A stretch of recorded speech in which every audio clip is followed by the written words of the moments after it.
Hi, makauban po nato ang Sales and Marketing Head ng Likha Residences Davao. Walang iba po ang magandang si Ma'am Alicia de la Peña Villanueva. Hi, Ma'am. Hi, maayong buntag. Uy, marunong ka magbisaya, Ma'am. Alam ko lang maayong buntag at sisili lang sa buntag. Okay. So pag-uusapan po natin because magkakaroon sila ng grand launch no ang Likha Residences Davao on June 1. Yes, ma'am. Unahin muna natin yung launching natin sa Likha Residences, ma'am, na may pinamagatang art to live in. Tama ba? Yes, opo. Yes, ma'am. Can you discuss about this Likha Residences? Kung ano ito man, siyempre, from the word residences, so bahay yun. Opo. Yes, ma'am. So, Likha Residences, ito ay isang development ng Finma Properties. It is a designer townhouse development with only 94 units in a 1.7 hectare development. And it is designed by Manyosa and Company. So, we will be featuring climate-conscious architecture, championing our Filipino heritage. Na-mention mo po yung FINMA. Sino si FINMA, Ma'am Alice? Okay, Finma Properties have been here in the Philippine landscape for more than 35 years. So we have several projects. As for the Likha series, we have already one in Alabang. And this is our second townhouse development here. But then as for Finma, dito sa Davao, you have Arezzo and also our Maayon Tugbok as well. Saan ba yung location, ma'am? Dito tayo sa Davao City, saan yung location ng Likha Residences? Likha Residences is in the Lanang, near the Lanang area. So, very premier. We are very close to Dusit and as well as Cove.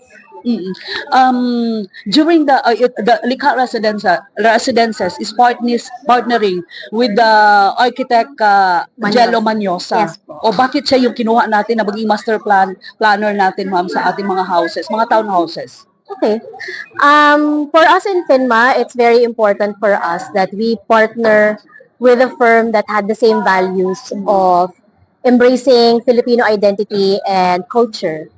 And what we saw in Manyosa, his work, his passion for advocating for Filipino architecture, that's what we wanted to do. So we didn't want na yung mukha lang Filipino.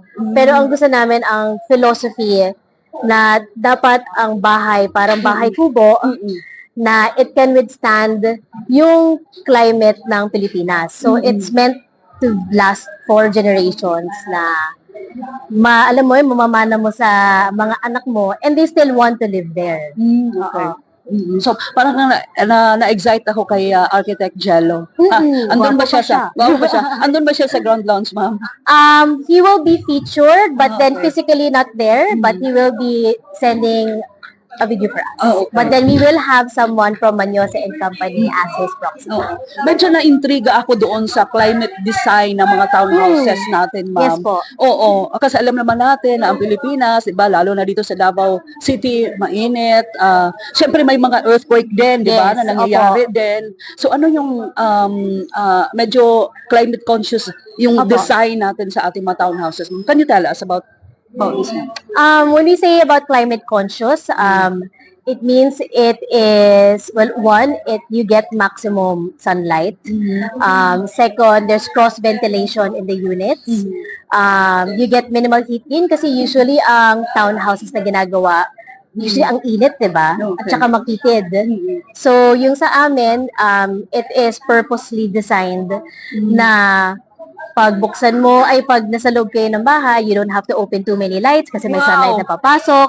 You can just open your windows para may maximum airflow kasi even the way that the houses are oriented, it's oriented in a way to be able to catch the airflow. Oh, wow.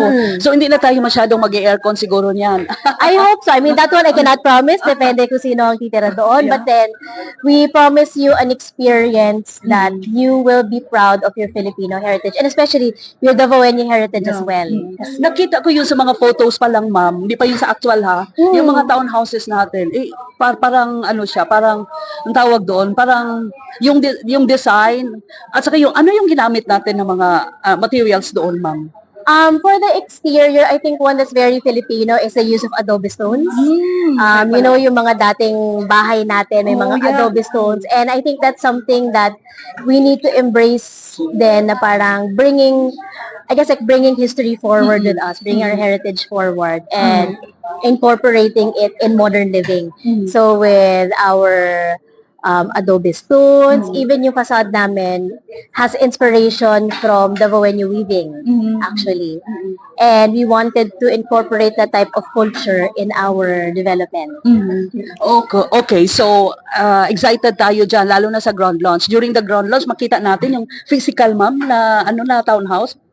We're currently building it now because our grand launch will be in Dusit Hotel. Oo. But by that time, may kita niyo na yung labas ng bahay. Opo. Oo.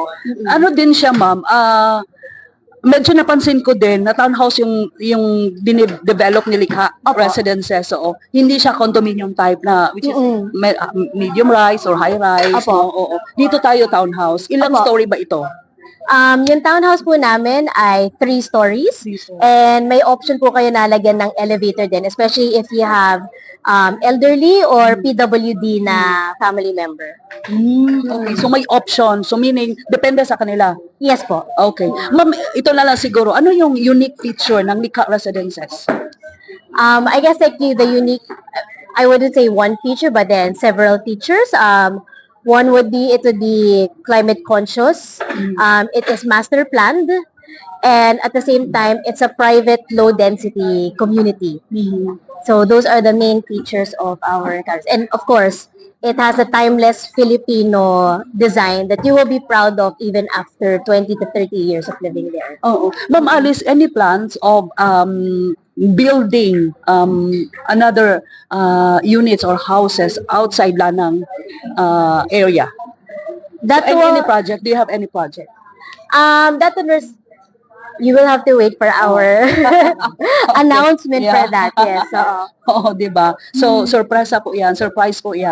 So, again, Ma'am Alice, no, on June 1, magkakaroon tayo ng grand launch, no, ng Likha Residences.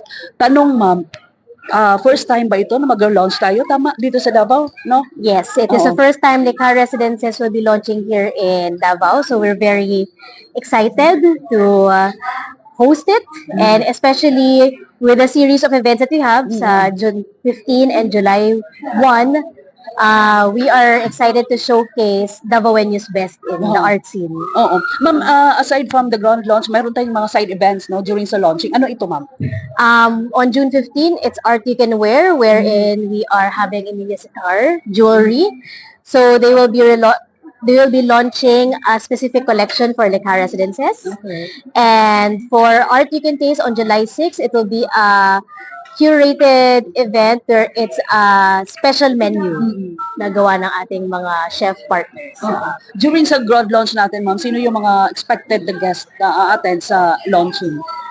Expecting this, first and foremost, I hope you attend, our media partners,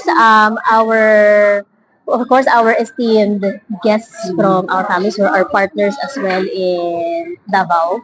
And of course, hopefully mga prospected community buyers natin. Okay, so lastly, ano yung ma-expect ng mga guests during sa launching, Ma'am Alice? You can expect a grand launch of our development. You'll see the beauty and the design philosophy of our development.